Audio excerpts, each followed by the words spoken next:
पानीको बाल्टिन बोक्न छोडेर पाइपलाइनमा बिछ्याउन तयार हुनेहरूका लागि मैले आज अत्यन्तै महत्त्वपूर्ण कुरा लिएर आइसकेको छु। नमस्कार, यहाँहरू सम्पूर्णमा फेरि पनि उपस्थित भइसकेको छु। म वकिल मगर रोल्पाबाट। हजुरहरू कहाँ कहाँबाट हेर्दै हुनुहुन्छ पक्कै पनि आजको यो श्रृङ्खलामा यहाँहरू सम्पूर्णलाई फेरि पनि स्वागत गर्दै, नयाँ हुनुहुन्छ सब्सक्राइब गर्न चाहिँ नबिर्सिदिनुहोस्, लाइक गर्न नबिर्सिदिनुहोस्। कयौँ साथीहरू मध्येमा धेरैजसो नो सब्सक्राइब साथीहरूले मलाई हेरिदिनुहुन्छ। मैले धेरै भिडियो बनाइराखेको हुन्छु। तपाईँहरूको सहभागिताको लागि प्लिज सब्सक्राइब गरी नजिकैको बेल आइकन थिच्न नबिर्सनुहोला। र पुरानै साथीहरू हुनुहुन्छ, सबैजनाको यो साथ र सपोर्टको ठुलो अपेक्षा गरेको छु। साथै सबैजना मिलेर यो संसारलाई सुन्दर बनाउनु छ है त मित्रहरू। लागौँ, मान्छेहरू हरेक बेला धनी हुन चाहन्छन्, तर केही टेक्निकहरू नजान्दा, केही त्यो खालको आइडिया नजान्दा कयौँ मान्छेहरू पछि पर्छन्। हेर्नुहोस् त, पानीको बाल्टिङ बोक्ने कि पाइपको लाइन बिछ्याउने, तपाईँ र हाम्रो सोचमा भर पर्छ। हेर्नुहोस् है, अब हामी धेरै पहिला अलिकति हाम्रो पाखा पुराना बुवा आमाहरूले के गर्नुहुन्थ्यो त, पानी बोकेर ल्याउनुहुन्थ्यो। तर अहिले हाम्रो घरसम्म पानीको पाइप नै आउँछ। किन त भन्दा मेसिन दबाएकै भरमा हाम्रो घरमा पानी आइपुग्छ। त्यसै हरेक ठाउँमा मेहनत होइन, टेक्निक बढी चाहिँदो रहेछ। त्यसो भएको हुनाले आजको यो श्रृङ्खलामा ESBI का फुल फर्म म तपाईँहरूसँग सेयर गर्दैछु। मैले एउटा किताबमा पढेको थिएँ, धनी बुवा गरिब बुवा भन्ने किताबमा पाएका कुराहरू मैले तपाईँसँग आज सेयर गर्दैछु। जसले इम्प्लोइ भनेको कर्मचारी, सेल्फ इम्प्लोइ भनेको जुन व्यापारीहरू हुन सक्छन्, बिजनेस भनेको बिजनेस गर्ने भइहाल्यो होइन। त्यसै गरी आई भनेको इन्भेस्टर अथवा लगानीकर्ताहरू रहेछ, जसले तपाईँ र तपाईँको परिवारका लागि जीवनशैलीमा जुन सहारा दिन सकोस् त्यो हामीले सिक्नुपर्छ जहिले पनि। किन त भन्दा हरेक मान्छेले के गर्छन्, कमाउन त कमाउँछन्, अथवा जति पनि कमाइसकेपछि अब बचत कसरी गर्ने अथवा कसरी लगानी गरिसकेपछि कति फाइदा लिन सकिन्छ, यी यावत कुरा रहन सक्छन्। त्यसैले जब हामी यो धरतीमा भइसकेपछि अरूभन्दा भिन्नै खालको मान्छे हुनका लागि तयार हुन्छौँ। त्यसो भएको हुनाले ती मध्येमा पनि हामीले, अघि मैले सुरुमा भनिसकेँ, हामीले कसरी चाहिँ हामी कुन दर्जामा छौँ त, इम्प्लोइ भनेको कर्मचारीको दर्जामा छौँ कि होइन, सेल्फ इम्प्लोइ भनेको स्वरोजगारको अवस्थामा छौँ कि, बिजनेस ओनर भनेको व्यवसाय मालिकमा छौँ कि, इन्भेस्टर भनेको लगानीकर्तामा छौँ कि। यो चारवटा क्वाड्रेट हामी चाहन्छौँ। हामी कुन क्वाड्रेटमा छौँ नि, यो पक्कै पनि हामीले अन्दाज गरिसकेका छौँ। हुन त मैले तपाईँहरूसँग भनिरहँदा कर्मचारी भनेको के हो त भने, जति पनि कमाउँछ उसलाई फुर्सद पनि हुँदैन र अर्को ठाउँ जानको लागि उसलाई बिदा पनि मिल्दैन। यदि जानै पर्यो भने पनि बिदा लेखेर जानुपर्ने हुन्छ त्यो कर्मचारीले। न उसलाई धेरै कमाउन मिल्छ, न थोरै कुरामा उसलाई सन्तुष्ट हुन्छ। उसलाई के हुन्छ, एक नाशको भइरहन्छ।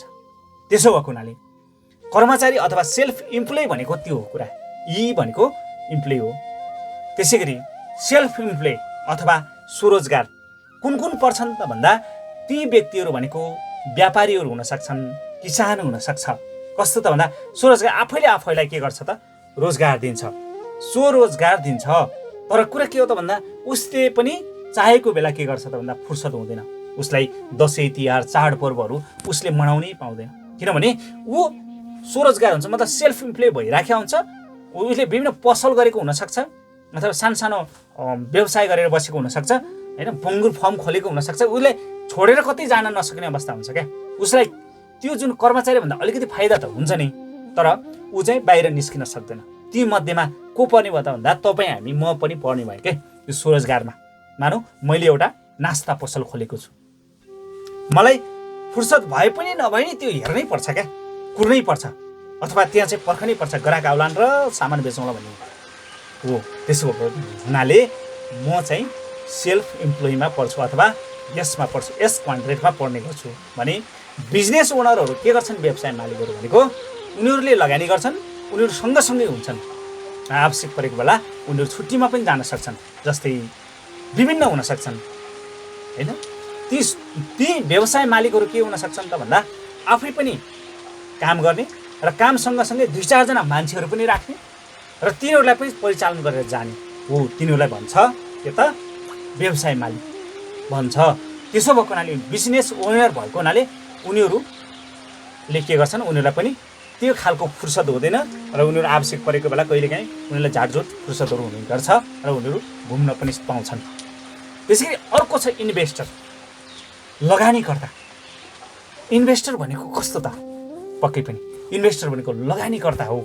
कुनै पनि कम्पनीमा उसले लगानी गर्न सक्छ, विभिन्न हाइड्रो पावरमा पैसा लगानी गर्छ होइन, विभिन्न होटेलहरूमा गर्न सक्छ। कयौँ ठाउँमा होटेलहरूका शाखाहरू हुन्छन् नि मित्रहरू, त्यसैमा उसले के गर्छ, लगानी गर्छ क्या। ऊ आफै खटिँदैन, त्यहाँ गएर आफै कामदारहरूले काम गरिराखेका हुन्छन्। कसले त भन्दा इम्प्लोइहरूले, कर्मचारीहरूले काम गरिराखेका हुन्छन् र उसले के गर्छ, उसले मजाले के गर्छ, पैसा लगानी गर्छ, उसले काम गरिराखेको हुन्छन्। आफू यहाँ मजाले सुते पनि बिहान उठ्दा के हुन्छ, पैसा बढेर आएको हुन्छ। जस्तै लगानीकर्तामा को पर्छन् त? एउटा म तपाईँसँग भन्छु, त्यो हो युट्युब सञ्चालक पनि लगानीकर्ता। उसले पहिला भिडियो हालिसकेको हुन्छ र त्यो भिडियो हेरेकै भरमा उसलाई पैसा आइराखेको हुन्छ। त्यसै गरी विभिन्न बिमा क्षेत्रमा लगानी गरेको व्यक्ति हुनसक्छ, विभिन्न सेयर कारोबारमा उसले सेयर किनेको बेचेको हुनसक्छ हो। त्यसो भएको हुनाले ती सेयर बेचेको किनेको भन्न खोजेको कुरा के हो भने विभिन्न ब्याङ्कहरूमा लगानी गरेको हुनसक्छ, त्यो पैसाले काम गरिराखेको हुन्छ। अब त्यसो भएको हुनाले हामीलाई यो 4वटा क्वाड्रेन्ट मध्ये कुन चाहिँ क्वाड्रेन्टमा हामी पर्यौँ त्यो हामीले नै के गर्यौँ त, मूल्याङ्कन गरिसकेका छौँ होला भन्ने मलाई लाग्छ। यो 4वटा क्वाड्रेन्टहरू बायाँतर्फ ES थियो भने दायाँतिर के छ, BI भन्ने छ। हामी दायाँबाट बायाँ जानको लागि अथवा बायाँबाट दायाँ जानको लागि हामी रेडी हुनुपर्छ। जहिले पनि हामीले यो कुरा चाहिँ सिकिराख्नुपर्छ भन्ने हो। किन त भन्दा त्यो टार्गेटसम्म पुग्नको लागि इम्प्लोइबाट नै सुरुवात हुँदै सेल्फ इम्प्लोइ हुँदै र बिजनेस ओनरका कुराहरू हुँदै इन्भेस्टरसम्म हामी जान सक्छौँ। तर त्यसको लागि रेगुलर हामी जाने सोच बनाउनुपर्छ, अनि मात्रै हामी धनी बन्ने एउटा फर्मुला, यो अत्यन्तै महत्त्वपूर्ण फर्मुला। यी 4 क्वाड्रेन्टमा हामी के गर्छौँ, रहन्छौँ र कुन क्वाड्रेन्टमा छौँ त्यो आफैले पनि पक्कै मूल्याङ्कन गरिसकेका छौँ भने मानिसहरू सुरक्षालाई स्वतन्त्रताभन्दा माथि किन राख्ने त? हो कुरा यहाँ छ। हेर्नुहोस्, त्यसैले मान्छेलाई सुरक्षा चाहिन्छ। हेर्नुहोस्, त्यो सुरक्षालाई पनि के हुन्छ, स्वतन्त्रताभन्दा माथि चाहिएको हुन्छ। हामीलाई स्वतन्त्रता चाहिएको हुन्छ, हामीलाई बेला बेला घुम्न चाहिएको हुन्छ। तर हामी के गर्छौँ, त्यो स्वतन्त्रताभन्दा माथि जान सक्दैनौँ। त्यसो भएको हुनाले हामी त्यहाँसम्म जानको लागि के हुन्छ त भन्दा तपाईँ हामी अगाडि बढ्नुपर्छ। हेर्नुहोस्, त्यसो भएको हुनाले 3 प्रकारका व्यवसाय पद्धतिहरू पनि छन्। हेर्नुहोस्, जहाँ तपाईँ आफ्नो पद्धति आफै तयार पार्न सक्नुहुन्छ त्यो हो कर्पोरेसन। हेर्नुहोस् है, त्यसै गरी फ्रेन्चाइजी, जस्तै जहाँ तपाईँले बोनी बनाऊ पद्धतिहरू किन्नुहुन्छ, जस्तै घरहरू किन्न सक्यो, कम्पनीहरू किन्न सकियो भने नेटवर्क मार्केटिङ हुन्छ। एउटा कस्तो हुन्छ त भन्दा त्यो व्यवसाय पद्धति भनेको के हो त भन्दा जहाँ तपाईँले पद्धतिहरू त्यसको हिस्सा बनाउनुहुन्छ, नेटवर्क तयार गर्नुहुन्छ, त्यो पद्धतिहरू के हुन्छ, 3वटा छन्, 3 प्रकारका छन्। त्यो एउटा कर्पोरेसन पद्धति भयो भने अर्को चाहिँ त्यसो भएको हुनाले मित्रहरू लगानीकर्ताको स्तर पनि फरक हुने भएको हुनाले धनी बुवाको क्यास फ्लो क्वाड्रेन्ट किताबबाट मैले केही महत्त्वपूर्ण किताबहरू पाएको थिएँ। त्यसो भएको हुनाले मैले तपाईँहरूसँग आज यी कुराहरू सेयर गरेँ। धनी बुवा गरिब बुवामा पनि लगभग उस्तै किताब जवाबहरू छ भने, शब्दहरू छ भने क्यास फ्लो क्वाड्रेन्टमा पनि उस्तै भएको हुनाले मैले यो सँगसँगै तपाईँहरूसँग धनी बन्नेहरूको फर्मुला चाहिँ मैले तपाईँहरूसँग सेयर गरेँ। लगानीकर्ताको स्तर अनुसार पनि हुन्छ, सिक्ने वैकल्पिक अभ्यासहरू जोसँग लगानीका लागि केही छैन उसले चाहिँ के गर्ने त भन्दा वैकल्पिक अभ्यासहरू गर्न सकिन्छ। जस्तै जुन लगानीकर्ताहरूले जोस लगानी गर्नका लागि केही छैन भने वैकल्पिक अभ्यास जोसँग छैन भने हामीले के गर्ने, ती मान्छेहरूले के गर्ने त ऋण लिने मान्छेहरू हुन सक्छन्, बचत गर्नेहरू हुन सक्छन्, स्मार्ट लगानीकर्ता हुन सक्छन्, दीर्घकालीन लगानीकर्ताहरू हुन सक्छन्, पुरस्कृत लगानीकर्ता हुन सक्छन् भन्दा पुँजीपतिहरू पनि हुन सक्छन्। हेर्नुहोस्, त्यसो भन्नाले वैकल्पिक अभ्यासहरू गर्ने जोसँग लगानीका लागि केही छैन भने यो चाहिँ गर्न सकिन्छ। हेर्नुहोस्, त्यसै गरी आफूभित्रको सर्वश्रेष्ठ शक्तिलाई बाहिर चाहिँ के गर्ने, निकाल्ने। हेर्नुहोस्, किनभने हामी धेरै मान्छेले के देख्छौँ, बाहिर कसैले भनिदियो हुन्थ्यो, कसैले होइन तानेर लग्यो हुन्थ्यो, त्यस्तो हामी सोचिराख्छौँ। खासमा त्यसो होइन। त्यसो भएको हुनाले धनलाई आँखाले देख्न सकिँदैन। हेर्नुहोस्, यो सत्य कुरा हो। कुनै भोलि कुन बेला कति कमाइने त्यो धनले आँखाले देख्न सकिँदैन। हेर्नुहोस्, त्यसो भएको हुनाले त्यो जुन सर्वश्रेष्ठ शक्तिलाई बाहिर निकाल्न सकिने त्यो आँखा चाहिँ तपाईँ हामीमा हुनुपर्छ भने त्यो बन्नुहोस् जो तपाईँ हो। तपाईँसँग जे छ नि त्यो तपाईँसँग हुनैपर्छ, तपाईँ बन्नै पर्छ क्या। तपाईँ आफ्नो भित्र चाहिँ म गर्छु भन्ने सोच चाहिँ राख्नै पर्छ, अनि मात्रै चिज बन्न सक्ने हो। म कसरी धनी बन्न सक्छु त्यो पनि त बाहिर निकाल्न सक्ने क्षमता हो नि। त्यसो भएको हुनाले जहिले पनि बाहिर निकाल्नु, म कसरी धनी बन्न सक्छु, म कसरी सम्पन्न बन्न सक्छु, यो कुरा चाहिँ खोज्दै गइयो भने पक्कै पनि हामी बाहिर निकाल्न सक्छौँ। बैंकर होइन, बैंक बन्नुहोस् भनिन्छ। त्यसो भएको हुनाले कसरी चाहिँ बैंकको रूपमा आफू स्थापित हुने, त्यो खालि हामी अगाडि बढ्न सक्छ।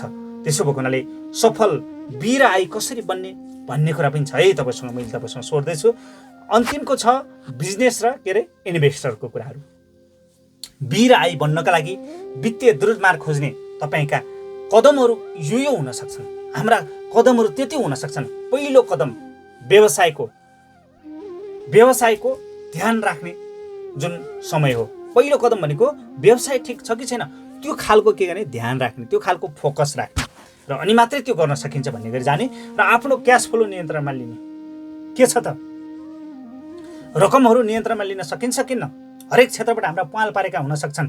भाडा पवाल परेर पानी चुहिए जस्तै हाम्रा ती खर्च गर्ने वातावरणहरू हुन सक्छन्। त्यस्ता रकमहरू बाहिर गइराखेका हुन सक्छन्। त्यसको लागि के गर्ने त भन्दा हामीले त्यो क्यासलाई चाहिँ के भने नियन्त्रणमा लिने भने आफ्नो क्यास फ्लो नियन्त्रणमा लिइसकेपछि जोखिम र जोखिमपूर्ण काम बिचको फरक थाहा पाउने। किन भन्दा यो जोखिम छ कि छैन हामीले लगानी गरिरहँदाखेरि, अथवा लगानी गरिसकेपछि यो जोखिम कतिसम्म छ, त्यो काम चाहिँ के भने त्यो बिचलाई फरक थाहा पाउन सकिन्छ। भने तपाईँ कस्तो खालको लगानीकर्ता बन्न चाहनुहुन्छ त्यो कुरा चाहिँ एकदम खोज्नु पर्यो। कस्तो खालको लगानीकर्ता बन्नु त त्यो चाहिँ खोज्नु पर्यो। लगानीकर्ता भइसकेपछि कसरी जाने भन्ने कुराहरू जाने भने मार्गदर्शक खोज्ने। किन भन्दा हामी कहाँ पुग्ने हो, कुन गन्तव्यसम्म पुग्न सकिन्छ, कुन गन्तव्य ठिक छ त्यो खोज्नै पर्छ हामीले। भने निराशालाई आफ्नो शक्ति बनाउनुहोस् जहिले पनि। कहिलेकाहीँ निराशपन हुन्छ, निराशपन आइराखेको हुन्छ, त्यस्तो बेला हामीले के गर्ने त भन्दा आफूलाई शक्तिको रूपमा लिने। र निराशा भइहाल्छ नि, के फरक पर्यो त होइन, कहिलेकाहीँ त भइहाल्छ भनेर चाहिँ अगाडि बढ्नु पर्यो।